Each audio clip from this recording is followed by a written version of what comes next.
A very good morning, students. Hope so you all are doing very well.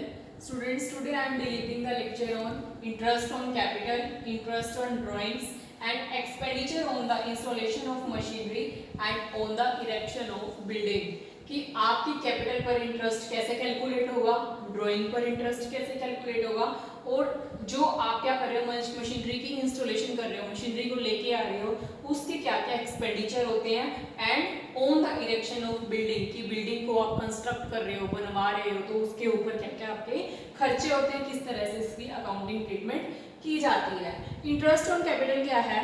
Interest on capital in order to ascertain the true efficiency of the business, जो business की true actual में efficiency होती है कि business कहाँ पर stand कर रहा है। It is a normal practice to charge business कि सपोज मैं आपको एक एग्जांपल से बताती हूँ कि एक पर्सन ने बिजनेस स्टार्ट किया, उसने 1 लाख क्या लगाई कैपिटल इन्वेस्ट की, उसने कितने की 1 लाख की। 1 लाख में उन्होंने क्या सपोज करो कि इंटरेस्ट ऑन कैपिटल चार्ज करना है। यहाँ पे एक आप हो जो बिजनेस स्टार्ट कर रहा है, पैसा कौन लगा रहा है? हम। यहाँ पे सेकंड क्या होता है? एक बिजनेस है, मतलब कि यहाँ पे हम हैं, हमने कितना इन्वेस्ट किया? ₹1 लाख। तो जो 1 लाख है ये क्या है? हमारी कैपिटल है।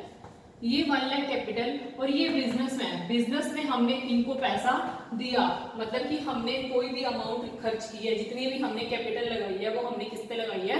बिजनेस पे। तो अब हम मान लो हमने क्या, हमारा मेन मोटिव क्या होता है कि बिजनेस स्टार्ट किया है, हमारा मेन मोटिव होता है कि हमें प्रॉफिट हो। तो हमने जो कैपिटल इन्वेस्ट किया, इट मींस जो हमने अपनी कैपिटल लगाई है, जो हमने अपनी एसेट लगाई है, वो हम क्या करते हैं कि बिजनेस में 1 लाख रुपीज चला गया, उसने बिजनेस में क्या किया? सामान मंगवा लिया। तो हम इससे बिजनेस से वापस उसके बदले में क्या चाहते हैं कि हमें इस पैसे के बदले जो हमने कैपिटल लगाई है उसके बदले हमें क्या मिले? इंटरेस्ट मिले। तो इंटरेस्ट आपका कैसे कैलकुलेट होता है? इंटरेस्ट आपका सपोज करो आपकी 1 लाख है, 1 लाख पे इंटरेस्ट आपका 10% दिया हुआ है, तो आप क्या करोगे? 1 लाख को 10% कैलकुलेट करोगे, कितना आ जाएगा आपका? 10,000। तो जो ये 10,000 है 1 लाख के ऊपर, तो ये इतना आपका क्या हो गया? इंटरेस्ट। तो मतलब कि एक इस टाइप से क्या हो गया, उसने 1 लाख रुपए लगाए थे, इंटरेस्ट के साथ बिजनेस में उसको कितने दे रहा है? बिजनेस उसको 10,000 दे रहा है। 1 लाख अलग है, 10,000 अलग है, तो 1 लाख में आप 10,000 ऐड करोगे तो कितना आ जाएगा? 1,10,000 आपकी अमाउंट आ जाएगी। इट मीन्स आपको प्रॉफिट हो गया। तो इस केस में आपकी एंट्री क्या होगी? Interest on capital account debit, interest on capital account debit to capital account. अब जो ये चीज है इंटरेस्ट ऑन कैपिटल, एक टाइप से क्या हुआ, उसने पैसा दिया और इंटरेस्ट मिल रहा है उसके बदले में, तो वो क्या होते हैं? आपके एक्सपेंसेस की आपने खर्चा किया। जो एक्सपेंसेस होते हैं वो कौन सा अकाउंट होता है आपका? नॉमिनल अकाउंट होता है। नॉमिनल अकाउंट का रूल क्या रहता है? Debit all expenses and losses and credit all income and gains. तो ये आपका डेबिट होगा और जो कैपिटल है वो आपकी, मतलब कि आपके पास से कैपिटल, आपके पास से पैसा इधर चला गया बिजनेसमैन के पास, बिजनेस जिसने पैसा इन्वेस्ट किया था, तो वो आपका क्या होगा? क्रेडिट होगा। अब इसी में अब आपका है interest on drawing. Interest on drawing में क्या है कि इंटरेस्ट किस पे? ड्राइंग पे। ड्राइंग्स क्या होती है आपकी कि आपने बिजनेस पे पैसा लगाया, कितना? ₹1 लाख का। तो आप क्या कर रहे हो? उसमें से 10,000 रुपीज हैं जो आप अपने पर्सनल यूज के लिए क्या कर रहे हो? खर्च कर रहे हो। आपने 1 लाख रुपीज लगाए थे, आपके पास 1 लाख रुपीज थे बिजनेस में, 10,000 आपने अपने घर का सामान लाने में या फिर अपने ऊपर आपने 10,000 खर्च कर दिए। जो हम पैसा पर्सनल यूज अपने ऊपर खर्च करते हैं वो क्या होती है? आपकी ड्रॉइंग्स। क्या बन जाती है वो? ड्रॉइंग्स। तो वो उसको कैसे हमने कवर करना है? उस केस में एंट्री क्या होगी? Drawing account debit, drawing account debit to interest on drawing account. अब कितना लिया आपने पर्सनल यूज के लिए? 10,000। तो जो ये पर्सनल यूज के लिए ये आपकी ड्रॉइंग्स है, सपोज करो कि आपने 10,000 पे 10% लिया है या फिर 1 लाख पे 10% लिया है, तो जो ये 10,000 की अमाउंट है, जो पर्सनल यूज है, जो ड्रॉइंग्स है, वो आपके किस में आ जाएंगे, 10,000 डेबिट में एंड 10,000 आपके क्रेडिट में आ जाएंगे। तो इंटरेस्ट ऑन कैपिटल और इंटरेस्ट ऑन ड्रॉइंग, कैपिटल क्या होती है कि आपने जो पैसा लगाया है बिजनेस में, आप बिजनेस से एज्यूम करके चलते हो, ये मान के चलते हो कि आपने बिजनेस को पैसा दिया, आप उसके बदले में बिजनेसमैन को कुछ दे, तो उसके ऊपर इंटरेस्ट चार्ज करना, वो क्या होता है आपका एक interest on capital. Interest on drawing में क्या है, आप अपने पर्सनल यूज के लिए खर्चा कर रहे हो, लेकिन उससे आप क्या करोगे, इंटरेस्ट चार्ज करोगे। पर्सनल यूज के लिए 10,000 आपने निकलवा ली, 10,000 के ऊपर अगर 10% आप क्या कर रहे हो, इंटरेस्ट लगा रहे हो, तो 10,000 का अगर 10% निकालोगे तो आपको कितना आ जाएगा, 1,000। जो 1,000 है वो क्या होगा, आपका ड्रॉइंग अकाउंट में शिफ्ट होगा। नेक्स्ट है आपका इसमें expenditure on the installation of machinery and on the erection of building, कि आपने एक बिल्डिंग की इरेक्शन हो रही थी, मींस बिल्डिंग का वो कंस्ट्रक्शन चल रही थी, बिल्डिंग को आप बना रहे थे, और मशीनरी को इंस्टॉल करना, इट मींस कहीं से लेकर आना, उसके क्या क्या खर्चे होते हैं।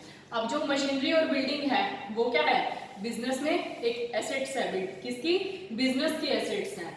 तो कोई भी एक्सपेंडिचर हो, किसी भी टाइप का एक्सपेंडिचर, जैसे कैरीज हो गया, वेजेस हो गए, इमार्ट्स हो गए, ये सब क्या होता है कि अगर एक मशीनरी को परचेज किया है तो उसको लाने का कि किसके थ्रू हमारा जो मशीनरी है जो हमारी, वो कैसे आएगी और कितना हमारा पैसा लगा है, मशीनरी के पैसे अलग, की जो सामान को लेके आ रहा है, जो मशीनरी को रास्ते से लेके आएगा, इंपोर्ट एक्सपोर्ट पे कितना पैसा लगेगा, और वर्कर को कितना देना अलग से। तो ये सब एक्सपेंसेस क्या होते हैं आपके मशीनरी से रिलेटेड। और इरेक्शन ऑफ बिल्डिंग, की बिल्डिंग को बनाने के लिए आपके क्या क्या खर्चे आ रहे हैं, मीन्स कि वेजेस देना, जो मजदूर होते हैं, जो एम्प्लॉयज होते हैं, उनको सैलरी देना, वेजेस देना, ये सब किस में आएंगे, मशीनरी बिल्डिंग की कंस्ट्रक्शन करने के टाइम पे। तो इसमें क्या होता है, इसमें बताया गया है कि जो आप एक्सपेंडिचर है वो क्या होंगे, मशीनरी अकाउंट आपका डेबिट होगा। मशीनरी अकाउंट डेबिट क्यों होगा, क्योंकि जितना भी पैसा आएगा वो हमारा किस में जाएगा, मशीनरी अकाउंट में जाएगा, और वो अमाउंट आपकी क्या होगी, डेबिट होगी। अब आपका देखो इलस्ट्रेशंस दी हुई है, क्वेश्चन करते हैं हम। Generalise the following items in the books of Radha Kamal giving suitable narration. हमने नरेशंस भी देनी है। नरेशन आपकी क्या होती है कि आप कोई भी एंट्री कर रहे हो, उसके नीचे डिटेल एक हेडिंग बना के लिखोगे कि ये एंट्री आपकी किस चीज से रिलेटेड की है। फर्स्ट है आपका boat goods from Nilesh for cash ₹50,000। 50,000 पे कैश में आपने कैश देकर नीलेश से क्या लिया, आपने गुड्स खरीदी, कोई सामान खरीदा। Also paid ₹1,000 for their carriage, मतलब सामान लेके आया, कुछ खरीदा उसने 50,000 में, और साथ साथ उसने 1,000 रुपए कैरिज के भी लिए, मीन्स भाड़ा लिया उसने। तो उस केस में आपकी एंट्री क्या होगी, purchase account debit, carriage account debit to cash. अब कितनी ली थी उसमें कैश, जो क्रेडिट अमाउंट हुई है वो आपकी टोटल हो जाएगी 50,000 उसने परचेजिंग पे किया था, और कैरीज थे वो कितने के थे, 1,000 के। तो टू कैश, टोटल कैश उसने कितना पे किया, 51,000। तो ये आपकी फर्स्ट एंट्री होगी है। ये किस डेट पे थी, फर्स्ट डेट पे। सेकेंड है आपका पेड टू सीता, सीता को पे किए हैं कितने rupees, 9,650 in full payment. Full payment किया उसने ऑफ हर ड्यूज ऑफ 10,000। उसने 10,000 रुपीज देने थे, लेकिन उसने पेमेंट कितने की है, 9,650। तो आपकी एंट्री होगी Sita account debit to cash received and to discount. अब कितने का था उनका, 10,000 की थी, 10,000 आपके सीता के अकाउंट में चले जाएंगे, और उसने 9,650 पे किए थे। तो जो डिस्काउंट है, इट मींस 10,000 उसकी टोटल, उसका पेंडिंग था जो उसने देने थे, उसने कितने दिए, 9,650। तो 10,000 माइनस 9,650 अमाउंट कितनी आएगी, 350। जो 350 की अमाउंट है वो आपको क्या मिल गया, डिस्काउंट मिल गया। ठीक है, नेक्स्ट है आपकी ब्रिक्स 4। नेक्स्ट है आपकी purchase of machinery. Machinery purchase की है कैश पे 3 लाख की, पे की है उसने 25,000 in cash as wages on its installation. जब उसने मशीनरी खरीदी थी कैश 3 लाख का था और 25,000 उसने क्या दिए, कैरीज दिए, मींस उसने वेजेस दिए हैं दूसरों को।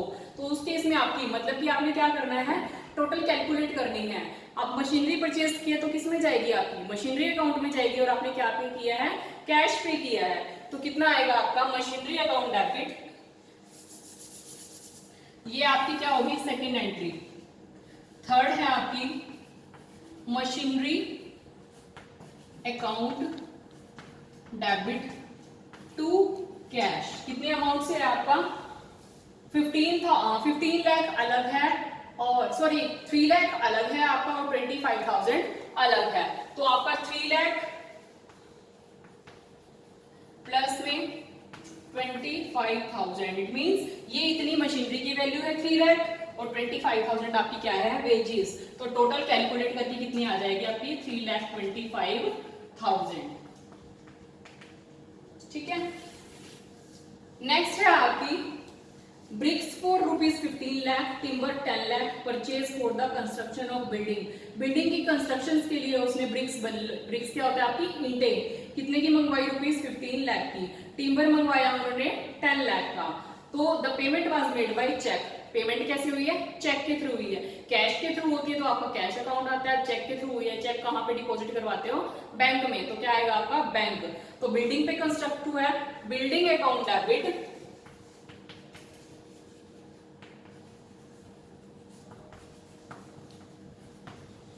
To bank account. कितना था 15 लाख अलग था आपका, प्लस में, और उसने कितनी पेमेंट की है टिम्बर पे 10 लाख की, 10 लाख। तो कितना आ जाएगा आपका टोटल 25 लाख। ठीक है। नेक्स्ट है आपकी purchase an old machinery for ₹1 lakh and spend 5,000 on it's carries and ₹20,000 of immediately repair. Old machinery purchase की थी 1 लाख की, खर्च कितना किया उसने एज ए कैरीज 5,000 और 20,000 उसने क्या किया, रिपेयरिंग पे लगाया। तो आप इन सबको ऐड करोगे, अब कैश में ही आया है तो इसकी एंट्री भी सेम होगी, machinery account debit, machinery account debit to cash. जितना भी आपका टोटल है ये सब कितना करोगे, आपका क्या है 1 लाख 5 एंड 20, 1 लाख प्लस में 20,000 प्लस में 5,000, ये 25,000 हो गए और इसमें ऐड किए कितने हो गए आपके 1,25,000। नेक्स्ट आपकी last paid ₹2,500 for repairing the office furniture. Office का फर्नीचर उस पे क्या किया है, रिपेयरिंग करवाई है। तो अब उन्होंने क्या किया है, कैश पे किया है, तो रिपेयरिंग अकाउंट अलग से बनेगा। यहाँ लास्ट में बता देती हूँ 5th डेट पे repairing account debit to cash. अगर आपकी कैश आ रहा है तो आप कैश लिखोगे, अगर आपका चेक आ रहा है तो आप क्या लिखोगे, यहाँ पे बैंक लिखोगे। कितने अमाउंट से आपका 2,500 एंड 2,500, 2,500 आपका डेबिट हो जाएगा और 2,500 आपका क्रेडिट हो जाएगा।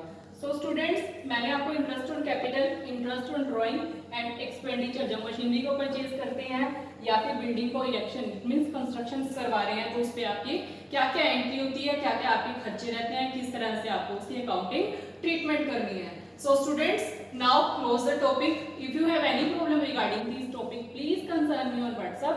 Thank you students and good luck.